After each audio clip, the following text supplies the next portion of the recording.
السلام علیکم ورحمۃ اللہ وبرکاتہ۔ سیدنا اسماعیل صلی اللہ علیہ وسلم کی بحث مسکن میں گزر چکا کہ وہ عرب تھا۔ مقام ذبح کی تعین میں یہ ثابت ہو چکا کہ وادی مکہ تھی۔ اس بنا پر مکہ کی نسبت ایک بحث نہایت قدیم زمانے سے تعلق رکھتی ہے۔ متعصب عیسائی مورخ لکھتے ہیں کہ اس شہر کی قدامت کا دعویٰ مسلمانوں کا خاص دعویٰ ہے۔ قدیم تاریخوں میں اس کا نشان نہیں ملتا۔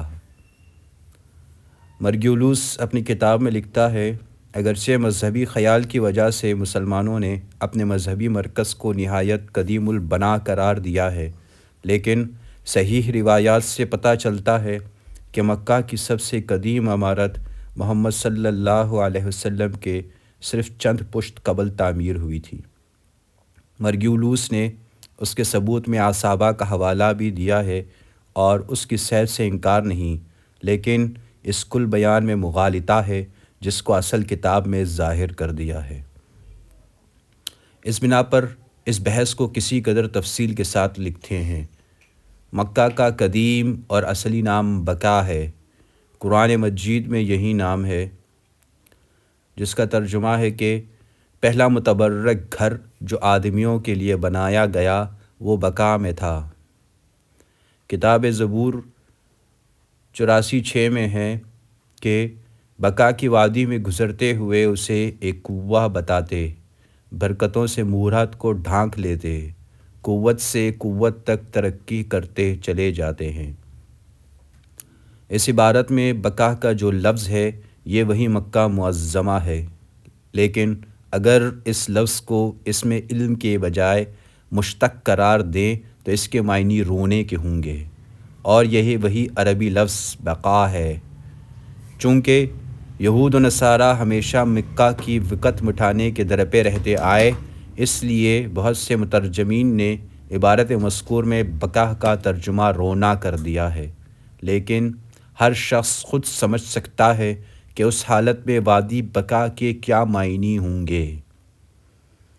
زبور کی عبارت مذکورہ کی اوپر کی آیتوں سے صاف معلوم ہوتا ہے کہ اس نشید میں سیدنا داؤد صلی اللہ علیہ وسلم نے مکہ معظمہ اور مروہ اور قربان گاہ اسماعیل کی نسبت اپنا شوق اور حسرت ظاہر کی۔ اوپر کی عبارت یہ ہے کہ سیدنا داؤد صلی اللہ علیہ وسلم اللہ جل شانہ سے کہتے ہیں کہ اے فوجوں کے رب، تیرے مسکن کس قدر شیریں ہیں، میرا نفس تیرے گھر کا مشتاق ہے بلکہ عاشق ہے۔ اے خدا، تیرے قربان گاہ میرے مالک اور میرے رب ہے۔ مبارکی ہو ان لوگوں کو جو تیرے گھر میں ہمیشہ رہتے ہیں اور تیری تسبیح پڑھتے ہیں۔ اس کے بعد بقا والی آیتیں ہیں۔ اب غور کریں، سیدنا داؤد صلی اللہ علیہ وسلم جس مقام کے پہنچنے کا شوق ظاہر کرتے ہیں وہ اس مقام پر صادق آ سکتا ہے جس میں حسب ذیل باتیں پائی جائیں۔ قربانی گاہ ہو، سیدنا داؤد صلی اللہ علیہ وسلم کے وطن سے دور ہو کے وہاں تک سفر کر کے جائیں، وہ وادی بقا کہلاتا ہو، وہاں مقام مورا بھی ہو۔ ان باتوں کو پیش نظر رکھیں تو قطعاً یقین ہو جائے گا کہ بقا وہی مکہ معظمہ اور مورا وہی مروہ ہے۔ اس کے ساتھ یہ بھی اندازہ ہوگا کہ یہودی کس قدر تعصب سے الفاظ کو عدل بدل کر دیتے ہیں۔ یحرفون الکلم عن مواضعہ۔ ڈاکٹر ہسلنگس نے ڈکشنری آف دی بائبل وادی بقا پر جو آرٹیکل لکھا ہے اس کا خلاصہ یہ ہے، اس لفظ سے اگر کوئی وادی مراد ہے تو وہ حسب ذیل ہو سکتی ہے۔ ایک وادی ہے جس میں ہو کر زائرین بیت المقدس جاتے ہیں۔ وادی اخور ہے جو یشوع باب 7 آیت 24-26 وغیرہ میں مذکور ہے۔ وادی رفایون ہے جو ساموئیل دویم باب 5 آیت 18-22 وغیرہ میں مذکور ہے۔ کوہ سینا کی ایک وادی ہے، بیت المقدس تک جو کاروانی راستہ شمال سے آتا ہے اس راستہ کی آخری منزل ہے۔ دیکھو رینان کی کتاب حیات عیسیٰ باب 4۔ لیکن کیا عجیب بات ہے کہ ڈاکٹر ہسلنگس کو اتنے احتمالات کثیرہ میں کہیں مکہ معظمہ کا پتہ نہیں لگتا۔ مصرع: ہما ورق کے سیاہ گشتہ مدعی بخا است۔ حیرت پر حیرت یہ ہے کہ جن جن وادیوں کا نام لیا ہے ان میں ایک کو بھی بقا کے لفظ سے کسی قسم کی مناسبت نہیں، یہاں تک کہ ایک حروف بھی مشترک نہیں، بخلاف اس کے بقا اور بقا بالکل ایک لفظ ہیں۔ فرق اسی قدر ہے جس قدر ایک لفظ کے تلفظ میں فرق پیدا ہو جاتا ہے۔ جدید انسائکلوپیڈیا آخر جلد 7 صفحہ 399 ارزاں ایڈیشن۔ جدید انسائکلوپیڈیا میں محمد صلی اللہ علیہ وسلم کے عنوان سے جو مضمون ہے وہ مرگیولوس کا ہے۔ اس میں مکہ معظمہ کی نسبت لکھا ہے کہ قدیم تاریخوں میں اس شہر کا نام نہیں ملتا بجز اس کے کہ زبور 84/6 وادی بقا کا لفظ ہے، لیکن مرگیولوس صاحب اس تاریخی شہادت کو ضعیف سمجھتے ہیں۔ پروفیسر دوزی جو فرانس کا مشہور محقق اور عربی دان عالم ہے، وہ لکھتا ہے کہ بقا وہی مقام ہے جس کو یونانی جغرافیہ دان ماکروبا لکھتے ہیں، لیکن مرگیولوس کو پروفیسر دوزی کے بیان پر بھی اعتماد نہیں۔ کارلائل صاحب نے اپنی کتاب ہیروز اینڈ ہیرو ورشپ میں لکھا ہے کہ رومن مورخ سلیسلس نے کعبہ کا ذکر کیا ہے اور لکھا ہے کہ وہ دنیا کے تمام معبدوں سے قدیم اور اشرف ہے، اور یہ ولادت مسیح سے 50 برس پہلے کا ذکر ہے۔ اگر کعبہ سیدنا عیسیٰ صلی اللہ علیہ وسلم سے بہت پہلے موجود تھا تو مکہ بھی قریباً اسی زمانے کا شہر ہوگا، کیونکہ جہاں کہیں کوئی مشہور معبد ہوتا ہے اس کے آس پاس ضرور کوئی نہ کوئی شہر یا گاؤں آباد ہو جاتا ہے۔ یاقوت حموی نے معجم البلدان میں لکھا ہے کہ مکہ معظمہ کا عرض اور طول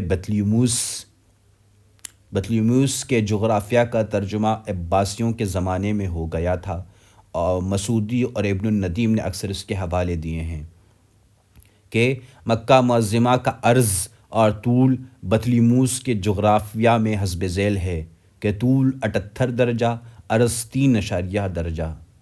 بطلیموس نہایت قدیم زمانہ کا مصنف ہے۔ اگر اس نے اپنے جغرافیہ میں مکہ کا ذکر کیا ہے تو اس سے زیادہ قدامت کی کیا سند درکار ہے؟ مارگیولوس نے جس بنا پر مکہ معظمہ کی قدامت سے انکار کیا ہے وہ یہ ہے کہ اصابہ میں تصریح ہے کہ مکہ میں سب سے پہلی عمارت جو تعمیر ہوئی وہ سعید یا سعد ابن عمرو نے تعمیر کی، لیکن مارگیولوس کو یہ معلوم نہیں کہ مورخین نے جا بجا یہ بھی تصریح کی ہے کہ چونکہ اہل عرب کعبہ کے مقابل یا آس پاس عمارات بنانے کو کعبہ کی بے ادبی سمجھتے تھے، اس لیے عمارتیں نہیں بنوائی اور شامیانوں میں رہتے تھے، اور اس طرح مکہ ہمیشہ سے خیموں کا ایک وسیع شہر تھا۔ خانہ کعبہ کی تعمیر۔ دنیا میں ہر طرف تاریکی چھائی ہوئی تھی۔ ایران، ہند، مصر، یورپ میں عالمگیر اندھیرا تھا۔ قبول حق ایک طرف اس وسیع خطہ خاک میں گز بر زمین نہیں ملتی تھی جہاں کوئی شخص خالص خدائے واحد کا نام لے سکتا۔ سیدنا ابراہیم صلی اللہ علیہ وسلم نے جب کلدان میں یہ صدا بلند کرنی چاہی تو آگ کے شعلوں سے کام پڑا۔ مصر آئے تو ناموس کو خطرہ کا سامنا ہوا۔ فلسطین پہنچے تو کسی نے بات تک نہ پوچھی۔ اللہ جل شانہ وحدہ لا شریک کا جہاں نام لیتے تھے، شرک اور بت پرستی کے غلغلہ میں آواز دب دب کر رہ جاتی تھی۔ معمورائے عالم کے صفحے نقشہائے باطل سے ڈھک چکے تھے۔ اب ایک سادہ بے رنگ ہر قسم کے نقش و نگار سیمر اوراق درکار تھا، جس پر طغرائے حق لکھا جائے۔ یہ صرف حجاز کا صحرائے ویران تھا جو تمدن اور عمران کے داغ سے کبھی داغدار نہیں ہوا تھا۔ سیدنا ابراہیم صلی اللہ علیہ وسلم، بی بی ہاجرہ اور سیدنا اسماعیل صلی اللہ علیہ وسلم کو عرب میں لائے اور ان کو یہیں آباد کیا۔ بی بی سارہ نے، جیسا کہ تورات میں ہے، کچھ عرصہ کے بعد انتقال کیا۔ سیدنا ابراہیم صلی اللہ علیہ وسلم مکہ میں چلے آئے۔ سیدنا اسماعیل صلی اللہ علیہ وسلم جوان ہو چکے تھے۔ اعلان حق میں ایک ہم آواز ہاتھ آیا۔ دونوں نے مل کر ایک چھوٹے سے چوکنٹے گھر کی بنیاد ڈالی۔ محققین کے بیان کے مطابق سیدنا ابراہیم صلی اللہ علیہ وسلم نے خانہ کعبہ کی منہدم و بے نشان عمارت کی دوبارہ بنیاد اٹھا کر بلند کی۔ مزید توضیح کے لیے سیرت النبی جلد 5 باب حج عنوان مکہ اور کعبہ میں دیکھیے۔ ترجمہ۔ اور جب کہ سیدنا ابراہیم صلی اللہ علیہ وسلم اور سیدنا اسماعیل صلی اللہ علیہ وسلم خانہ خدا وحدہ لا شریک کی دیواریں اٹھا رہے تھے، گھر بن چکا تو وہی الہی نے آواز دی۔ ترجمہ کہ اللہ کا گھر طواف کرنے والوں، نماز میں قیام کرنے والوں، رکوع کرنے والوں اور سجدہ کرنے والوں کے لیے پاک کر، اور تمام لوگوں کو پکار دے کہ حج کو آئیں، پیدل بھی اور دبلیوں اونٹنیوں پر بھی، ہر دور دراز گوشہ سے آئیں گے۔ اس وقت اعلان و اشتہار کے وسائل نہیں تھے، ویران جگہ تھی اور آدمی کا کوسوں تک پتہ نہ تھا۔ سیدنا ابراہیم صلی اللہ علیہ وسلم کی آواز حدود حرم سے باہر نہیں جا سکتی تھی، لیکن وہی معمولی آواز کہاں کہاں پہنچی، مشرق سے مغرب تک، شمال سے جنوب تک اور زمین سے آسمان تک۔ علامہ ازرقی نے تاریخ مکہ میں لکھا ہے کہ سید ابراہیم صلی اللہ علیہ وسلم نے جو تعمیر کی اس کا عرض و طول حسب ذیل تھا۔ بلندی زمین سے چت تک 9 گز، طول حجر اسود سے رکن شامی تک 32 گز، عرض رکن شامی سے غربی تک 22 گز۔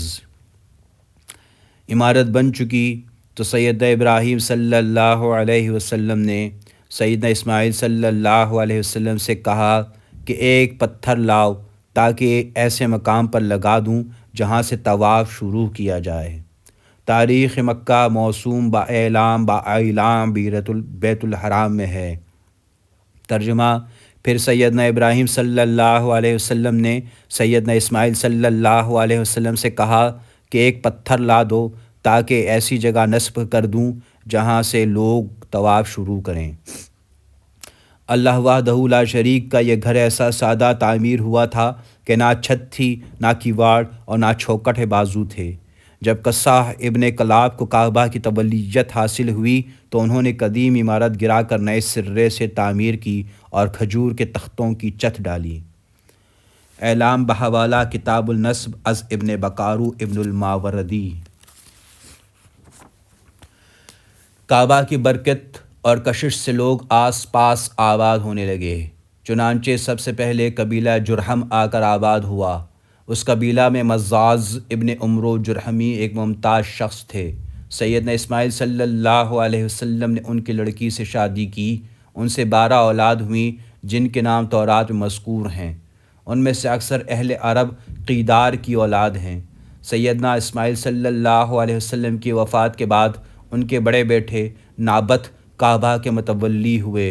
ان کے مرنے کے بعد ان کے نانا مزاز نے یہ منصب حاصل کیا اور کعبہ کی تولیت خاندان اسماعیل سے نکل کر جرہم کے خاندان میں آ گئی، لیکن پھر ایک اور قبیلہ خزاعہ نے کعبہ پر قبضہ کر لیا اور مدت تک اسی خاندان میں یہ منصب رہا۔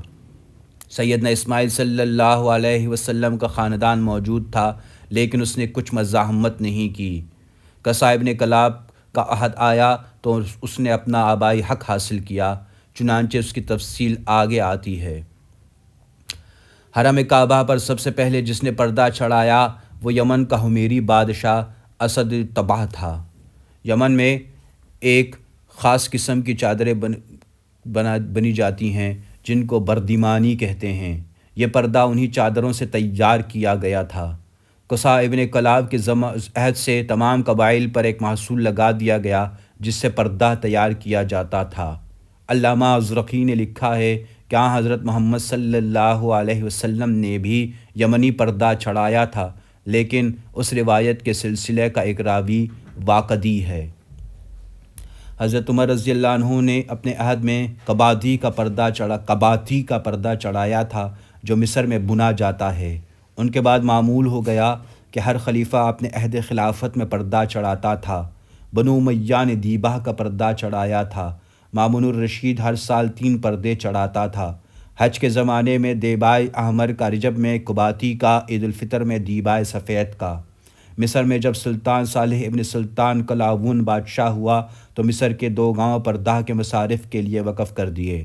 جب ترکی خاندان قسطنطنیہ میں حکمران ہوا تو سلطان سلیمان نے چند گاؤں اور اضافہ کر دیے۔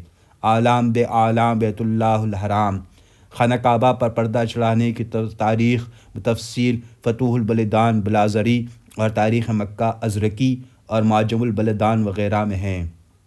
آخر تصنیف یعنی اعلام کو لیا ہے کہ وہ ان سب کے بعد کی تصنیف اور جامع ہیں۔ اللہ وحدہ لا شریک کا گھر سیم و زر کی نقش آرائیوں کا محتاج نہ تھا، لیکن دولت اور ملک کی ترقی کی یہ لوازم ہے۔ اس لیے حضرت عبداللہ ابن زبیر رضی اللہ عنہ جب خلیفہ ہوئے تو انہوں نے کعبہ کے ستونوں پر سونے کے پتھر چڑھائے۔ عبد الملک ابن مروان نے اپنے زمانے میں 36,000 اشرفیاں اس کام کے لیے بھیجیں۔ آمین الرشید نے 18,000 اشرفیاں نظر کی کہ دروازے کی چوکھٹ وغیرہ طلائی بنوا دی جائیں۔ اعلام تاریخ مکہ میں عہد بعہد کی طلاء کاریوں کی تفصیل لکھی ہے، لیکن یہ واقعات عہد نبوت کے بعد کے ہیں، جو کتاب کا موضوع نہیں، اور سچ یہ ہے کہ آفتاب پر سونا چڑھانا ضروری بھی نہیں۔ سیدنا اسماعیل صلی اللہ علیہ وسلم کی قربانی۔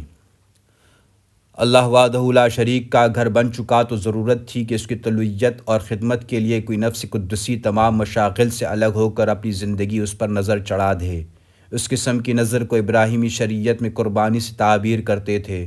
تورات پہ یہ محاورہ بکثرت آتا ہے۔ جیسا کہ اوپر لکھائے ہیں، انبیاء علیہ السلام پر جو وحی آتی ہے اس کے مختلف انواع ہیں، جن میں سے ایک خواب بھی ہے۔ چنانچہ صحیح بخاری باب بدل وحی میں ہے کہ حضرت محمد صلی اللہ علیہ وسلم پر وحی کی جو ابتدا ہوئی خواب سے ہوئی۔ یہ خواب کبھی تمثیلی ہوتا ہے، جس طرح سیدنا یوسف صلی اللہ علیہ وسلم نے آفتاب و ماہتاب اور ستاروں کو سجدہ کرتے دیکھا تھا۔ بہرحال سیدنا ابراہیم صلی اللہ علیہ وسلم کو خواب دکھلایا گیا کہ اپنے بیٹے کو اپنے ہاتھ سے ذبح کر رہے ہیں۔ انہوں نے اس خواب کو عینی سمجھا اور بینہ اس کی تعمیل پر آمادہ ہوئے۔ سیدنا ابراہیم صلی اللہ علیہ وسلم کو اپنے استقلال اور جانثاری پر اعتماد تھا، لیکن یہ تحقیق طلب تھا کہ 5 سالہ نوجوان بھی اپنی گردن پر چری چلتے دیکھ سکتا ہے یا نہیں۔ بیٹے سے مخاطب ہو کر کہا کہ بیٹا، خواب میں دیکھتا ہوں کہ تجھ کو ذبح کر رہا ہوں، بتا تیری کیا رائے ہے؟ بیٹے نے نہایت استقلال سے جواب دیا کہ ابا جان، آپ کو جو حکم ہوا ہے وہ کر گزریے۔ اللہ وحدہ لا شریک نے چاہا تو میں ثابت قدم رہوں گا۔ اب ایک طرف 90 سالہ پیر ضعیف ہے، جس کو دعا ہائے سحر کے بعد خاندان نبوت کا چشم و چراغ عطا ہوا تھا، جس کو وہ تمام دنیا سے زیادہ محبوب رکھتا تھا، اب اسی محبوب کے قتل کے لیے اس کی آستینیں چڑھ چکی ہیں اور ہاتھ میں چھری ہے۔ دوسری طرف نوجوان بیٹا ہے، جس نے بچپن سے آج تک باپ کی محبت آمیز نگاہوں کی گود میں پرورش پائی ہے، اور اب باپ ہی کا مہر پرور ہاتھ اس کا قاتل نظر آتا ہے۔ ملائکہ قدسی، فضائے آسمانی، عالم کائنات یہ حیرت انگیز تماشا دیکھ رہے ہیں اور انگشت بدنداں ہیں کہ دفتن عالم قدس سے آواز آتی ہے۔ ترجمہ کہ ابراہیم صلی اللہ علیہ وسلم، آپ نے خواب کو سچا کر دکھایا، اللہ نیک بندوں کو اسی طرح اچھا بدلہ دیا کرتا ہے۔ طغیان نازبیں کے جگر گوشائے خلیل، در زیر تیغ رفت و شہیدش نمی کنند۔ بیٹے نے جس استقلال، جس عزم اور جس حیرت خیز ایثار سے اپنے آپ کو قربانی کے لیے پیش کیا، اس کا صلہ یہی تھا کہ یہ رسم قربانی قیامت تک دنیا میں اس کی یادگار رہ جائے گی۔ اللہم صلی علی محمد وعلی آل محمد کما صلیت علی ابراہیم وعلی آل ابراہیم انکا حمید مجید۔ اللہم بارک علی محمد وعلی آل محمد کما بارکت علی ابراہیم وعلی آل ابراہیم انکا حمید مجید۔